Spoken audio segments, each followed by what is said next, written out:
Audio Jungle.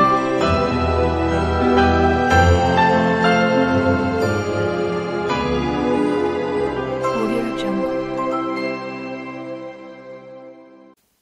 Halo, Hai, jumpa lagi di Bucin, bicara urusan cinta.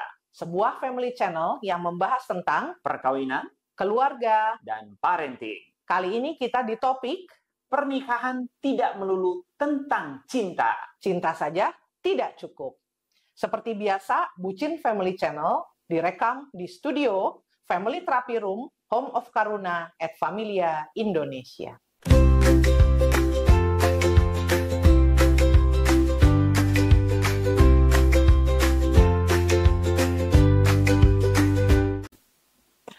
Sobat Bucin, cinta dan pernikahan hampir selalu dikaitkan.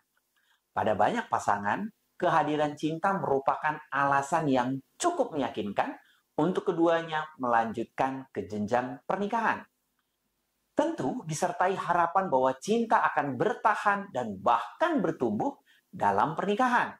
Dan selanjutnya, diharapkan hal tersebut membawa kebahagiaan pada suami dan istri. Semoga tidak menjadi berita buruk bagi kita semua yang memutuskan menikah dan berkeluarga. Karena ternyata cinta saja tidak cukup untuk membuat pasangan suami istri bertahan dalam pernikahan, khususnya ketika menghadapi saat-saat sulit. Dan bukan hanya itu, cinta saja tidak cukup untuk membawa kebahagiaan dalam pernikahan. Biar nggak lama-lama, mari kita bahas.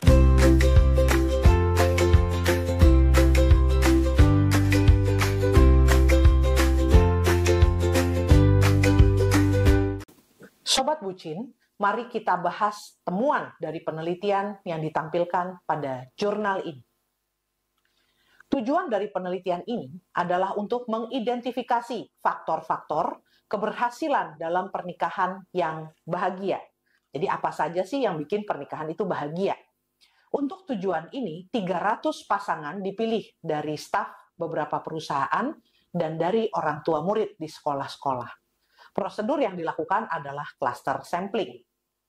Berikut adalah daftar faktor yang menentukan kesuksesan perkawinan. Bersikap realistis, kematangan finansial dan sosial, kesamaan di antara suami dan istri, konsultasi pernikahan pada waktu dibutuhkan, jadi tidak tertutup terhadap konsultasi pernikahan atau konseling pernikahan atau terapi pernikahan. Komitmen di antara kedua belah pihak. Kemurahan hati, jadi sikap murah hati antara satu dengan yang lainnya. Pengetahuan yang dimiliki, baik tentang satu sama lain, saling mengenal, maupun tentang pernikahan, tentang relasi. Kejujuran dalam bentuk perilaku verbal maupun perilaku nonverbal. Saling pengertian satu sama lain, kesabaran, pengorbanan, jadi seberapa pasangan satu sama lain mendahulukan kepentingan pasangannya. Tidak mempermalukan dan mencela pasangan, itu masuk ke dalam kriteria apa yang disebut keberhasilan dalam pernikahan. Mempercayai atau kehadiran trust di dalam pernikahan, saling mempercayai. Tidak berperilaku sentimental. Tadi sebetulnya ini dekat dengan bersikap realistis rasional, ya. Jadi tidak berperilaku sentimental. Dan yang terakhir adalah pengalaman dan pendidikan pranikah. Jadi pasangan-pasangan di dalam yang menjadi sampel dalam penelitian ini mengemukakan bahwa pengalaman misalnya mereka sebelum menikah itu berpacaran atau mengenal berbagai tipe orang gitu ya, dan kemudian ada persiapan sebelum pernikahan, itu sangat menentukan keberhasilan sebuah pernikahan. So, Sobat Bucin, ternyata di luar masalah cinta, pernikahan yang sukses membutuhkan banyak faktor lainnya, baik terkait dengan karakteristik individu, si suami dan si istri, keterampilan hidup, dan perilaku kebiasaan. Kami percaya Anda dan pasangan Anda mungkin bisa menambahkan lebih banyak faktor kesuksesan pernikahan dari pengalaman pernikahan Anda sendiri, atau boleh dari pengamatan. Boleh banget Sobat Bucin menambahkan faktor kesuksesan pernikahan versi Anda sendiri. Tambahin di kolom komentar ya. Mari lanjutkan dengan sharing dan diskusi.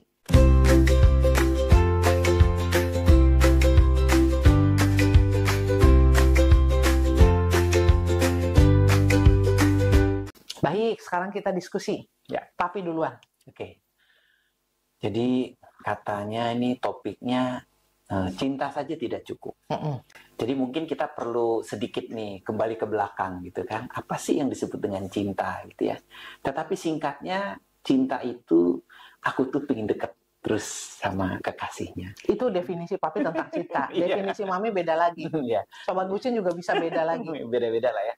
Artinya saya memikirkan Mona, saya ingin deket dengan Mona, akhirnya sampai aku ingin menikah sama Mona ya. Itu dalam artian cinta itu adalah pingin bersama.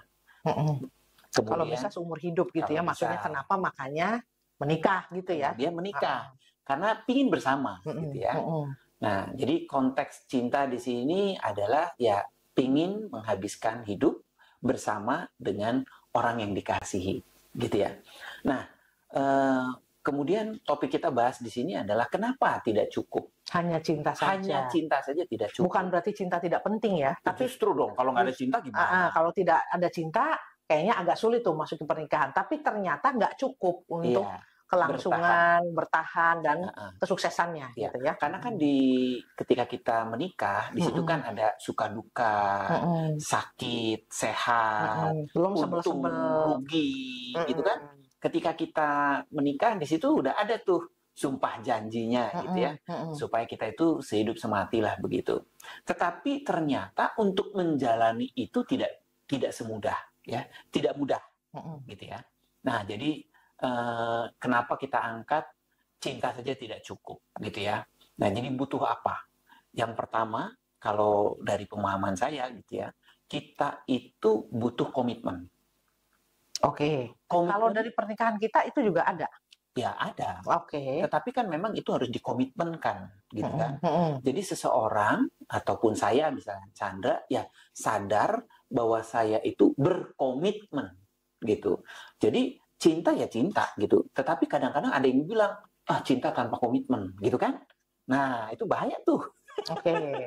Jadi saya pikir yang paling penting adalah dalam kehidupan berumah tangga dan merawat keluarga, makanya cinta saja tidak cukup, butuh komitmen. Nah, komitmennya apa gitu ya?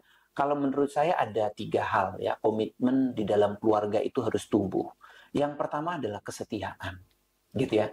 Jadi kalau misalnya saya mau belok-belok dikit gitu ya, ingat gitu kan kata setia, supaya lurus lagi. Balik lagi. Gak jadi nyasar. Jadi setia gitu, itu penting gitu ya. Apalagi kalau misalnya kita ingat ya tentang janji perkawinan gitu kan. Ya, di situ kan saya akan bersama gitu ya dalam untung, rugi, senang, susah gitu ya. Sakit, sehat gitu ya. Nah, setialah coba di situ gitu. Itu yang pertama. Jadi komitmen untuk setia. Yang kedua, saya kira ini pondasi yang penting gitu ya, yaitu tentang kejujuran gitu ya.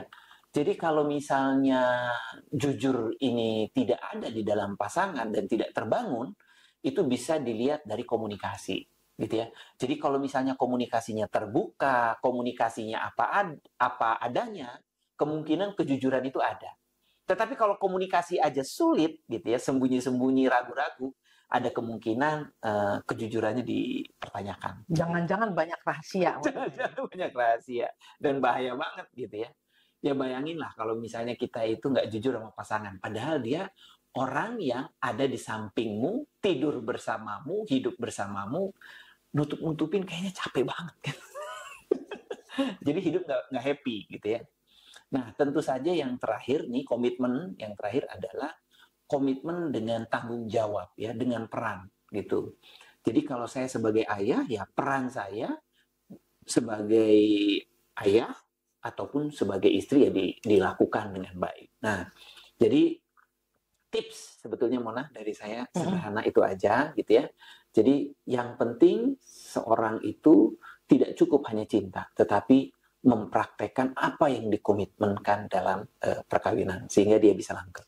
Oke. Nah, sekarang Mona. Oke, kalau dari saya mungkin saya sharing dulu ya, Sobat Bucin, tentang beberapa hal yang menurut saya sangat membantu dalam pernikahan kami. Faktor yang mempengaruhi secara positif lah, boleh dibilang gitu. Yang pertama memang saya ngelihat bahwa Chandra, papi itu banyak sekali berkorban ya atau mengalah. Ya memang kalau dari saya dan Chandra sebetulnya dua-dua orang yang cukup dominan sebetulnya. Chandra juga cukup dominan. Saya juga dominan. Bukan cukup, malah banyak dominan.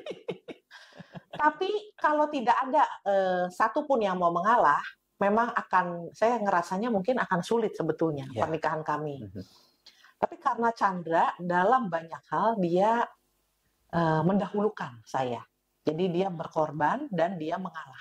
Dan itu dia lakukan, itu menurut saya dalam banyak hal memang menyelamatkan. Tapi itu adalah bukti cinta sebetulnya. Iya, artinya walaupun itu bukti cinta atau apapun, tapi itu diwujudkan dalam bentuk berkorban dan mengalah itu, mewujudkan cintanya itu dengan cara itu. Kan ada orang yang mencintai juga, tapi nggak mau ngalah, kan ada juga gitu ya. Nah makanya menurut saya berantem terus deh. Iya, menurut saya cinta sih cinta, tapi bukan berarti orang kan mau ngalah, belum tentu bentuknya itu kemudian mau mengalah, mau berkorban belum tentu. Jadi jangan dikira orang tidak mau berkorban itu pasti tidak cinta, enggak juga. Ada banyak orang mencintai tapi belum tentu mau berkorban, gitu enak aja loh gitu ya. Tapi pengen bersama kayak Pak Chandra definisinya tadi gitu ya. Nah, jadi kalau menurut saya Chandra banyak berkorban atau mengalah dan itu baik untuk perkawinan kami. Walaupun bukan saya maksud ya udah mengalah aja terus gitu ya. Gitu itu, tapi itu menolong sih. Kalau enggak ribut gitu ya. Lalu Chandra itu penyemangat. Jadi dia itu berperan ganda di dalam kehidupan pernikahan. Pertama, pada waktu dia harus menjadi penyemangat, gaspol gitu ya. Dia sangat penyemangat. Gitu. Tapi di satu sisi Chandra itu berfungsi juga sebagai rem atau yang bikin jadi penahan buat saya. Karena kami berdua pada dasarnya kalau saling menyemangati, tapi juga di sisi lain ada juga peran kita harus jadi rem pasangan kita. Kalau enggak takutnya terlalu bahaya, takutnya terlalu bahaya kalau nggak ada rem juga. Jadi menurut saya itu padanan yang bagus ya, dan saya juga mungkin dalam banyak hal seperti itu buat Chandra, tapi nggak tahu, iya nggak, Pi? Kadang-kadang saya penyemangat, kadang saya rem. Oke ya. Dan itu menurut kami ya wajar aja, memang harus ada begitu kalau untuk keselamatan. Penting. Cuman cara ngomongnya gitu ya. Ketika kita ngerem kan orang yang kita rem belum tentu seneng gitu ya. Apalagi kalau caranya nyolot kan gitu ya. Ya, oke, itu yang kedua ya. Lalu kalau saya ngelihat ya, intinya kami berdua tuh sebetulnya sama gilanya. Dalam tanda petik gilanya itu apa gitu ya. Dalam artian tuh total, orangnya tidak setengah-setengah, kami berdua ya. Terus cukup aneh sebetulnya dibandingkan mungkin banyak orang dan banyak pasangan lain. Contoh, ketika orang itu banyak berinvestasi ya, udah berkeluarga nih gitu ya. Tentu ada resiko-resiko keuangan kalau kita tidak hati-hati ya. Maksudnya semua ibu bapak, sobat bucin yang berkeluarga tentu penting ya pengelolaan keuangan. Tapi ini pilihan kami. Kadang-kadang ketika orang lain mungkin udahlah mendingan beli rumah dulu misalnya gitu. Atau mendingan apa dulu misalnya gitu ya. Nabungnya harus yang banyak atau harus punya apa, tanam saham di mana. Kalau pada waktu itu kami nanam sahamnya di otak. Sekolah S3, ya artinya S2 dulu, terus S3 itu sebetulnya mungkin orang ngelihat gila ya, padahal lagi melarat ya, berani-beraninya loh buat bayar sekolah, mahal loh, sekolah S2, S3, emangnya murah, beasiswa suami lagi, kan suami yang bayar, jadi tentu itu aneh gitu ya, padahal kan bisa beli yang lebih nyaman ya, misalnya kalau mau lebih nyaman misalnya beli mobil yang lebih enak, atau beli rumah yang lebih bagus gitu, atau bangun rumah yang lebih nyaman, atau pergi jalan-jalan gitu, tapi kenapa kok dipakainya duit buat sekolah gitu, pusing-pusing gitu ya, mungkin itu agak berbeda dengan orang. Lalu apa yang dianggap penting juga cukup berbeda kami gitu ya dengan orang lainnya, jadi kayak ya udah nggak apa-apa pakai baju biasa-biasa apa adanya gitu ya. yang penting masih pakai baju lah, jangan lupa pakai baju gitu ya. Begitu juga anak-anak gitu ya. Anak-anak tidak terlalu pusing gitu ya soal pakaian dan lain-lain. Tapi kalau ngomongin tentang moral, ngomongin tentang otak itu penting gitu. Memang harus benar gitu ya. Terus ya kalau apa-apa itu ya harus ya pokoknya harus bener lah, nggak boleh ini gitu. Tapi kalau soal penampilan nggak terlalu pusing misalnya gitu. Dan kami berdua sebetulnya cukup pemberani lah, boleh dibilang berani ya. Ada ketakutan-ketakutan tapi dihadapi, bukan kabur gitu. Nah lalu yang menyelamat juga rasa syukur keluarga kita tuh tinggi. Dan ini termasuk bukan hanya di kita, kayaknya anak-anak juga ya. Kalau kami rajin bertanya ke anak-anak apa sih yang disyukuri, apa yang menurut mereka sudah baik, apa yang menurut mereka itu kekuatan atau keindahan satu sama lain gitu ya. Rasa syukurnya tinggi, which is menurut aku itu menolong banget sih keluarga kita ya. Jadi nggak mengeluh-mengeluh. Jadi artinya atau kalau toh misalnya kayak mau kita misalnya kayak mau gloomy atau mau mengasihani diri itu kalah gitu ya sama kemudian iya ya kebersyukurannya tuh menyelamatkan pernikahan dan keluarga. Nah, lalu ada mungkin ini juga boleh kalau mau dimanfaatkan oleh sobat bucin ya. Kami punya rutinitas dan ritual keluarga yang cukup kuat ya, terutama terkait dengan rapat keluarga. Kita doa bersama dan retret keluarga. Itu penting banget. Ya, tanpa harus terlihat misalnya terlalu kudus atau terlalu berlebihan atau terlalu enggak, tapi memang dijadwalkan, direncanakan dan itu diniatkan gitu. Dan ada perayaan-perayaan kecil. Iya, dan kita banyak perayaan-perayaan. Malah senang merayakan terus. Malah kadang-kadang anak-anak bilang kok merayakan terus, celebrate terus gitu. Hidup penuh dengan pesta dalam tanda petik ya. Tapi sobat bucin mungkin pestanya kami itu nggak bagaimana, kebanyakan makan gitu ya, makan bersama itu udah dinikmati banget. Nah, lalu memang keluarga kami tuh punya pencatatan perjalanan keluarga dan dokumentasi yang baik dalam bentuk buku pernikahan. Ya, terus ada juga membuat kaleidoskop atau apa? Iya, lalu tahunan itu ketika anak masih kecil-kecil belum protes gitu ya, saya selalu membuatkan video-video tahunan, bahkan bukan tahunan tiap pribadi ya anak. punya banyak foto, video gitu ya. Tapi ketika anak-anak sudah remaja ya mereka nggak terlalu nyaman dan nggak apa-apa juga gitu ya. Tapi artinya semuanya tercatat. Perjalanan keluarga kami tercatat di buku, retret, maupun di foto dan lain-lain. Dan memang kami berdua itu sepakat dan itu menurut saya juga menyelamatkan meskipun Chandra bilang di rumah ini tuh ada kastanya. Kasta tertinggi itu adalah anak-anak ya. Jadi apakah makanannya yang paling enak atau paling khusus atau apapun. Pokoknya mendahulukan anak-anak. Tapi kita komit. Anak-anak itu kami dahulukan mendapatkan yang terbaik dan itu memang disepakati. Artinya saya setuju, dia juga setuju gitu ya. Jadi dengan mendahulukan atau mementingkan kepentingan tertinggi itu anak-anak di keluarga, menurut saya itu mempengaruhi secara positif sih keluarga untuk kita juga ya. baik. Untuk kita juga baik. Jadi karena kita mau berantem pun bersatu karena mereka. Kalau toh kita lagi ribut-ribut, iya ya kepentingan tertinggi kan anak gitu ya, semuanya anak gitu. Jadi pada waktu ini sangat membantu pernikahan gitu. Nah jadi mungkin itu dari saya sharingnya, tapi saya juga ingin mendiskusikan bahwa selain faktor yang mendukung, tadi kan cinta saja tidak cukup, tapi ada faktor-faktor lain kan selain cinta. Cintanya perlu ada sebagai landasan, tapi kemudian ada yang lainnya. Nah, ada sebuah diskusi, hambatan bagi kesuksesan pernikahan, meskipun saling mencintai, itu adalah kita mencintai, tapi tidak diekspresikan dengan benar, dengan dengan baik, dan dengan bermanfaat. Ya, jadi cinta sih kebanyakan cinta.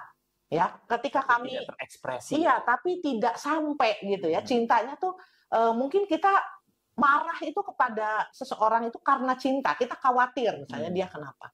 Tapi bahasa yang keluar tuh kayak menghina, kayak merendahkan. Padahal sebetulnya aku tuh khawatir. Aku tuh khawatir loh. Kamu tuh kenapa begitu-begitu? Contoh misalnya. Cara ngasih tahu pasangan kita itu menentukan nih cinta. Misalnya Chandra cukup concern dengan pola makan saya, terutama ketika saya gula darahnya cukup tinggi. Pernah periksa gula darahnya cukup tinggi. Ngasih tahu dong, makannya ya udah dong, diatur dong, jangan sampai dong berlebihan banget gitu. Tapi antara message cintanya belum tentu sampai kan. Kalau mau ngomong bahasa cinta itu kan aku mencintaimu.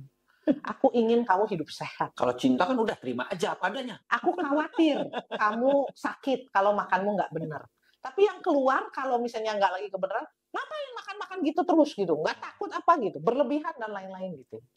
Nah begitu juga komunikasi. Cara mengkomunikasikan cinta itu kadang-kadang membuat orang yang kita cintai tidak merasa dicintai. Itu hambatan.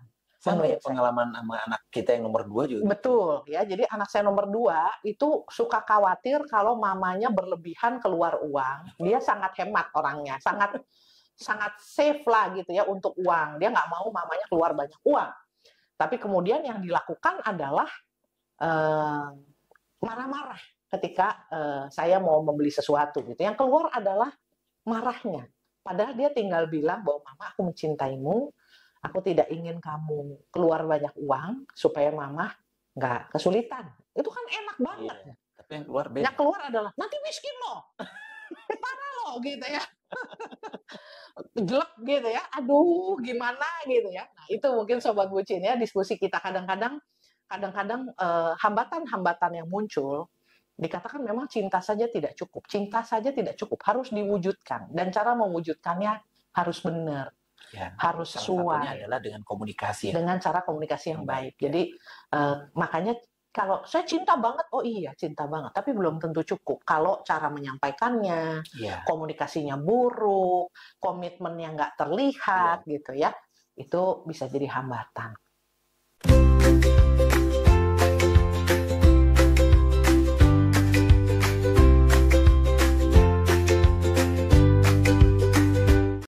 Ya, Sobat Bucin, mari kita simpulkan bincang-bincang kita hari ini.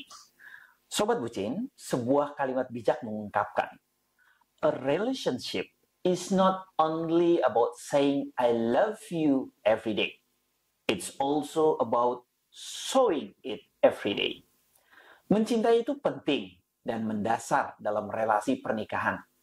Tapi cinta saja tidak cukup.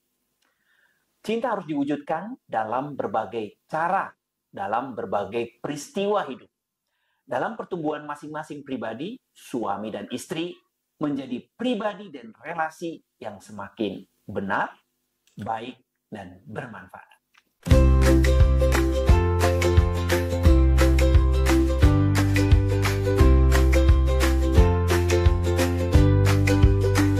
Iya, dan tidak lupa juga oleh-oleh untuk kali ini. Yes. Ya, jadi Sobat Bucin, selamat berproses untuk semakin mencintai dan semakin mewujudkan cinta dalam kehidupan pernikahan melalui beragam cara.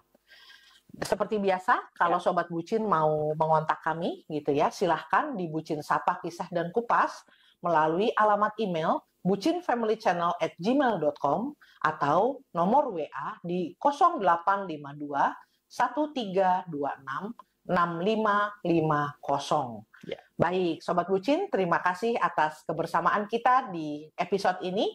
Dadah, sampai Bye. jumpa di episode berikutnya. Bye-bye.